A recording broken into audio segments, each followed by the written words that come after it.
Hello everyone. Hope all of you all are safe and healthy. Yes, I am Divya here, Department of Chemistry, to continue with the chapter.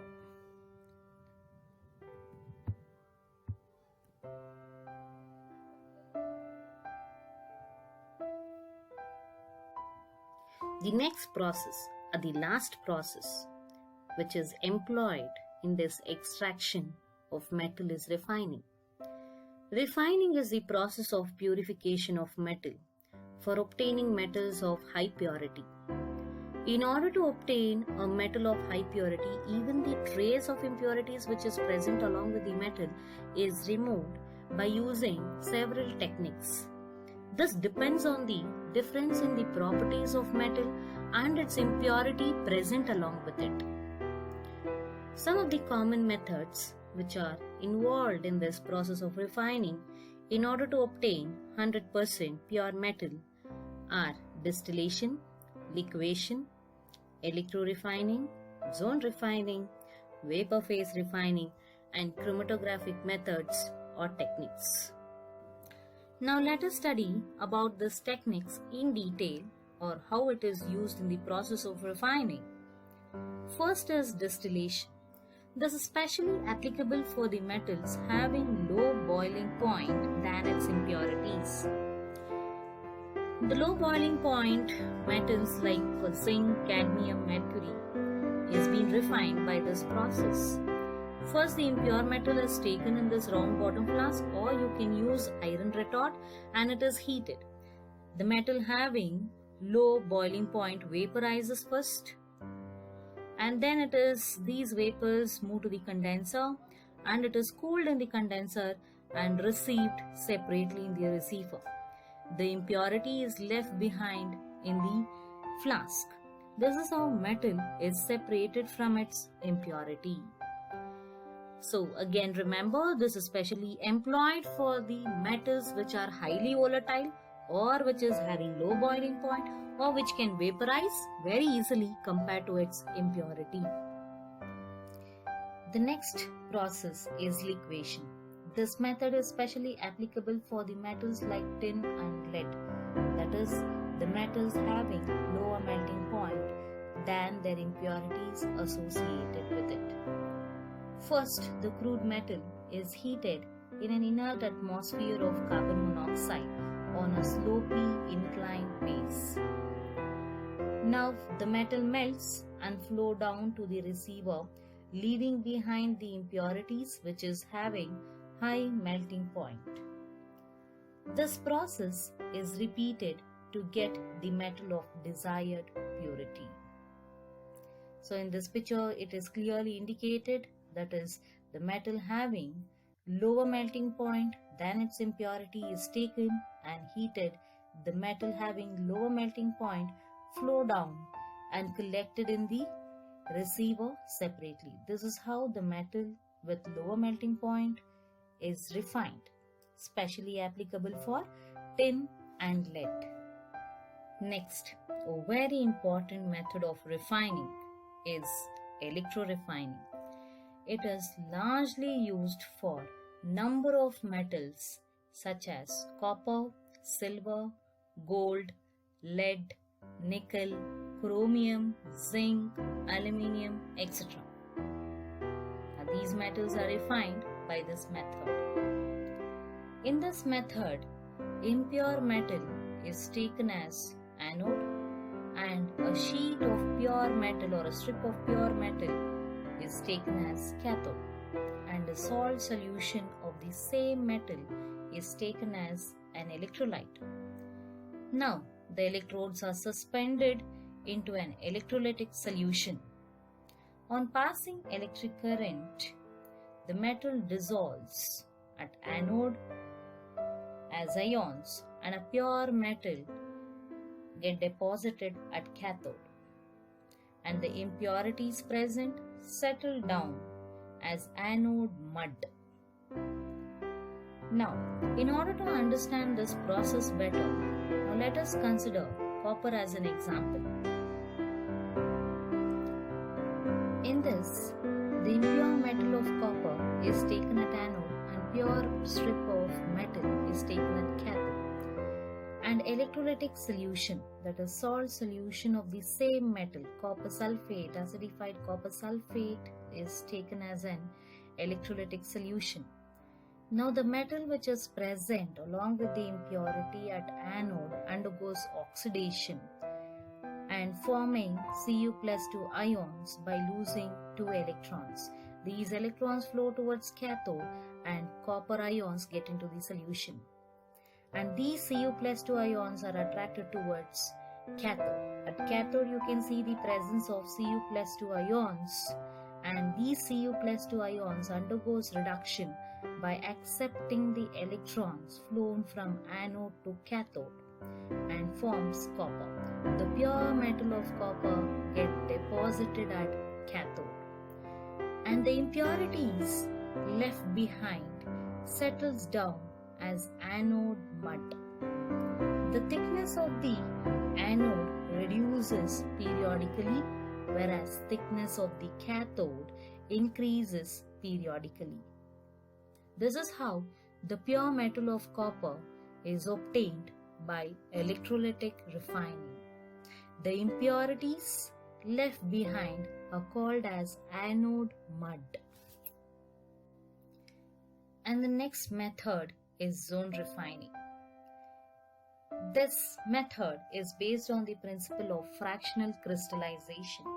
I repeat again, it is based on the principle of fractional crystallization.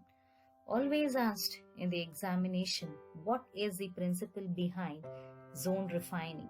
It is fractional crystallization. This method is very useful for producing semiconductors and other metals of high purity, that is germanium, silicon, boron, gallium and indium are refined by these methods. Again asked, or examiner's favorite, name the method of refining employed for semiconductors, or what is the refining method used for semiconductors? So it is zone refining. The impurities in this method, the impurities are more soluble in the melt than in the solid state of the metal. Now, first let us consider germanium as an example to study this zone refining.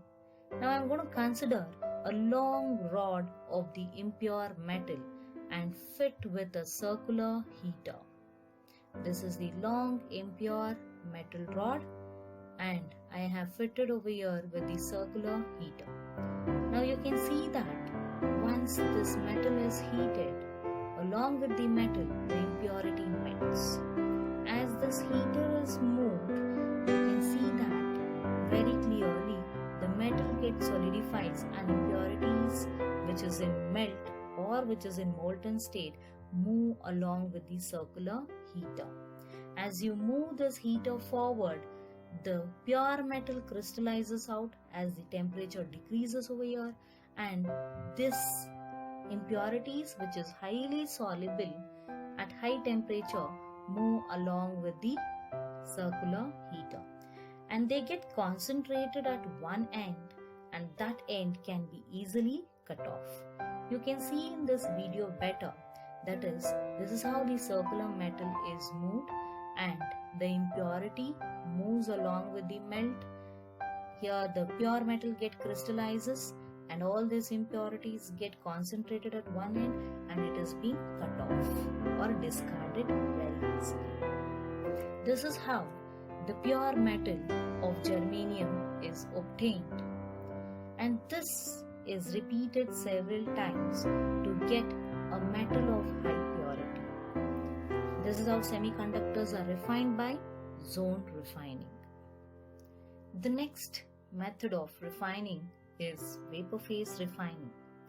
In this method, first the impure metal should be converted into a volatile compound using a suitable reagent, and then it should be easily decomposed to get the pure metal which happens on heating. I repeat, first step, the metal should be converted into volatile compound using a variable reagent, and then this has to be easily decomposed to get a pure metal, which happens at high temperature. In this, it includes two processes. One is Mond's process, the other one is Van Arkel's process. First, let us see what is this Mond's process. This is the most important process to get 99.9% pure nickel, specially applicable for refining nickel from its crude metal. So in this process, first the nickel is heated with carbon monoxide, a stream of carbon monoxide, where it forms nickel tetracarbonyl. It forms nickel tetracarbonyl at a temperature of 330 to 350 Kelvin. The temperature has to be remembered and written when asked in the examination. Balancing equation is also very important. So what is the first step? Converting the impure metal into a volatile compound using variable reagent. Nickel is being heated with a stream of carbon monoxide at a temperature of 330 to 350 Kelvin to get nickel tetracarbonyl. Now, the second step is this has to be easily decomposed to get the pure metal of nickel. Now, let us see.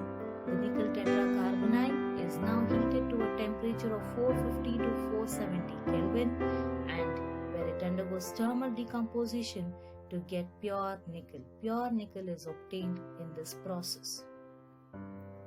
This is how nickel is refined by Mond's process. Always remember Mond's process for nickel.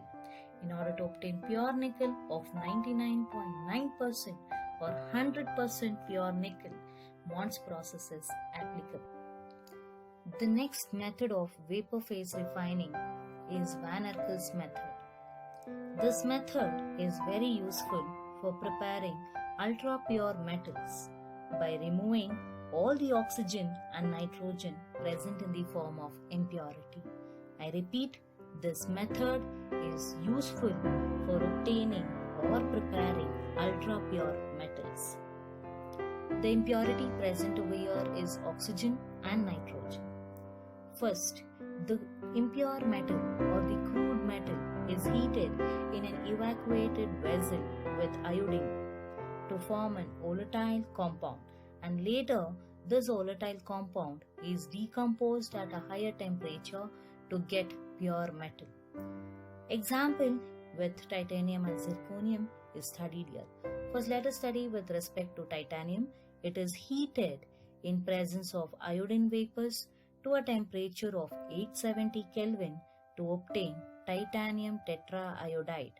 This compound of titanium tetraiodide is decomposed on heating over a tungsten filament at a temperature of 1800 Kelvin. That is, this has been decomposed in order to obtain pure metal by heating over a tungsten filament to a temperature of 1800 Kelvin to get a pure metal of titanium. Similarly, zirconium is also refined by this method. Zirconium is heated in iodine vapors to get zirconium tetraiodide. This has been later decomposed by heating over a tungsten filament to a temperature of 1800 Kelvin to get a pure zirconium metal. This vapor phase refining is very important for 2 marks. Always remember, Mond's process and Van Arkel's process are examiner's favorite. The question can be based on this refining as such. Name the method employed for refining zirconium, or name the method used for refining titanium. With equation, it has to be written, and temperature should be remembered. Please write the balanced equation and the temperature.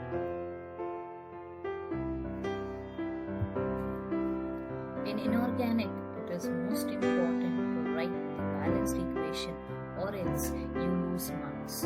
Kindly remember the temperature in both the methods, that is Mond's process and Van Arkel's process, and the balanced equation to be written. The last method of refining is chromatographic methods or chromatographic techniques. For your syllabus, only the principle behind this chromatographic technique is asked rather than in detail procedure for your examination.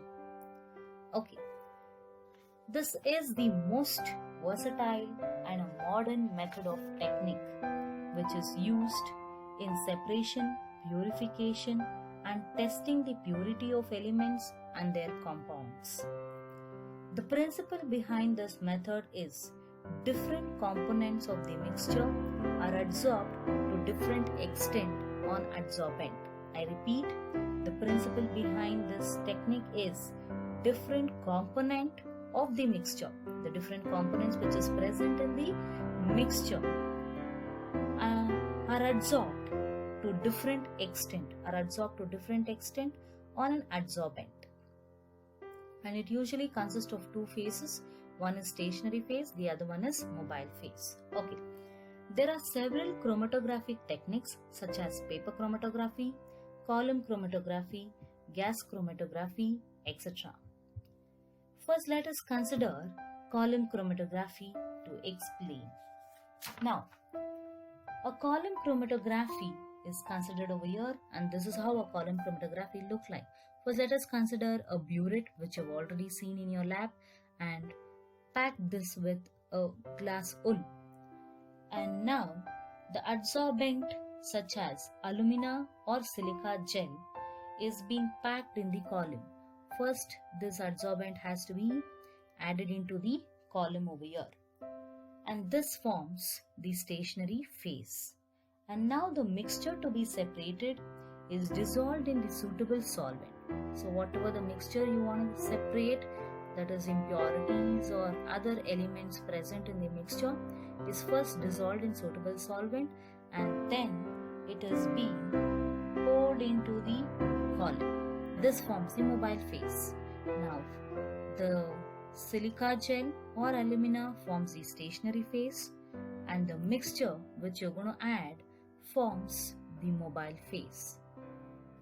Now, depending on the rate of their adsorption, the elements present in the mixture get adsorbed at different rate and forms different column. That is, depending on the rate of adsorption of the mixture present in the column or the elements present in the column, different elements get adsorbed at different rate, forming separate column in a burette or in a column over here. And this can be easily separated by running out through the burette over here. This is how some of the elements are separated by this chromatographic technique. Anyway, only the principle behind this technique is asked, not the procedure in detail for your syllabus. I request all students to check the video again for better understanding of different methods involved in this process of refining. Because different metals, we only use different refining methods depending on their properties of impurity present along with it. Thank you.